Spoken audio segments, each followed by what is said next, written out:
Welcome friends. In today's video we'll hear a story that will chill you to your bones. I'm sure most of you enjoy traveling. Have you ever planned a dream vacation? If so, where did you go? I'm sure it had its ups and downs. However, in today's tale from r/NoSleep we'll hear about a dream vacation turned on its head. Sometimes even the most perfectly planned trip can end unexpectedly. Today, hear the story of 4 friends and the trip that took them deep into the heart of Japan.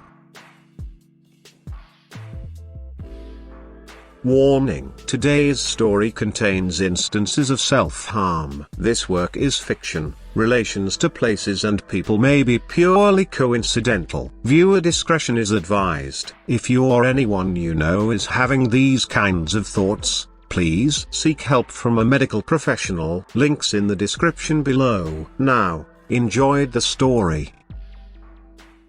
We went on a vacation to Japan. I wish we never did.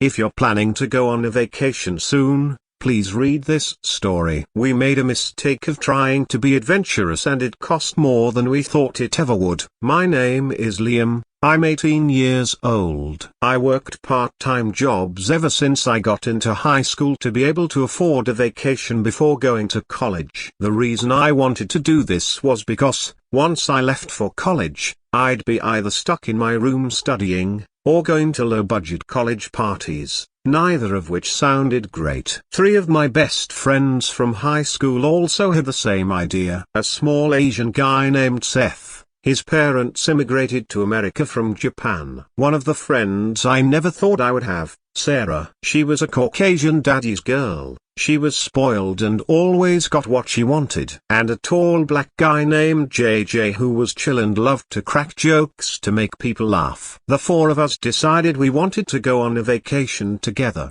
It would cost us less and we could spend more time with Yakutha before we went our separate ways. We were thinking of where to go when Seth suggested we should go to Japan. You're always talking about how you would love to see Japan. So why not go there? I'm sure my parents would love it too if I visited Japan, he said, smile on his face. He always wanted to impress his parents, but he was right. We did want to visit Japan and he would help us navigate because he could still speak Japanese. We all agreed and after we graduated we booked tickets for a flight to Japan on Friday morning. We spent next couple of days packing up our stuff and JJ said he had some camping equipment we can take there in case we decide to go camping. When Friday morning came we were all waiting in the airport, excited to go on a vacation and explore. After a while we got on a plane and the flight went smoothly. I was asleep for most of it. We landed in Kyoto and went to a hotel so that we can get ourselves rooms. We spent the rest of the day exploring the city and trying different street foods and before we knew it, it was time for us to get back to our hotel rooms and call it a night. Next day we woke up feeling refreshed and ready for a next day of exploration. We were at one of the street food vendors that sold dango when we decided to ask if there were any interesting locations for camping. He said that there was a forest known for people committing suicide in it. The name was Okigahara, but he told us we weren't allowed to camp in there, only visit for tours. Being dumb and adventurous teenagers that we were, we decided we'd go the camping. Not our first time breaking the rules and we would find a nice secluded spot in there so that no one would bother us or even know we were there. Seth was against the idea at first, saying how we should respect the dead and not do what we were not supposed to, but he quickly agreed after he saw that we were not letting that opportunity go. We rented a car, bought some booze, fire starting kit and a survival knife in case anything attacked us. As the evening came we started making our way to the forest. The drive took about 40 minutes so it wasn't too bad. We had a lot to talk about. We got there as it started getting dark and we quickly made a fire and set up our tents in which we were going to sleep. Next couple of hours we spent talking and drinking and generally having fun. We shared scary stories we came upon in our life and soon the time came for us to go to bed. We put out the fire and I got into my sleeping bag and dozed off. I woke up in the middle of the night. As I rubbed my eyes I decided to see what time it was. The clock read 2 2:48 a.m. and I realized I needed to pee really badly. As I left my tent and made my way a bit deeper into the woods, I thought I saw a figure of a person, but as I blinked again it was gone. I shrugged it off as me being hangover and just seeing things. I finished my business and made my way back to the tent. I fell and once again I was awoken, but this time I could hear something. It sounded like a muffled voice speaking in Japanese. Thinking it was Seth speaking with a park ranger or something, I got out of my tent and I could see Seth at the edge of the forest. Based on his posture I figured he wasn't peeing, so I thought he may have been sleepwalking. As I approached him the voice became more loud and clear, indicating that it was indeed Seth speaking. "Hey man, what are you up to?" I asked, expecting him to either not answer because he was sleepwalking or be embarrassed that I caught him talking to himself in the middle of the night. Seth did stop speaking, but he didn't turn in my direction. He was looking out into the woods, not saying anything. As I moved few steps forward he turned towards me in a speed I never thought was possible. He jerked his hands a bit, which were placed on the left side of his abdomen, as he let out a groan. "Are you okay?" I said, moving towards him. That's when I noticed what he was actually doing. He plunged our survival knife deep into his abdomen. He looked at me with a satisfying expression as he slid the knife horizontally across his abdomen. I was frozen in fear, standing still as my friend bled out in front of me. After I gained some control of my body, I screamed. My lungs burned as I screamed again and again. JJ and Sarah woke up to see what was happening, and once they saw Seth, they too screamed at the top of their lungs. "We need to get the fuck out of here," I said as I ran back to our camp to pack our stuff up. Not even 10 seconds into the packing I could hear JJ scream, "No, Sarah,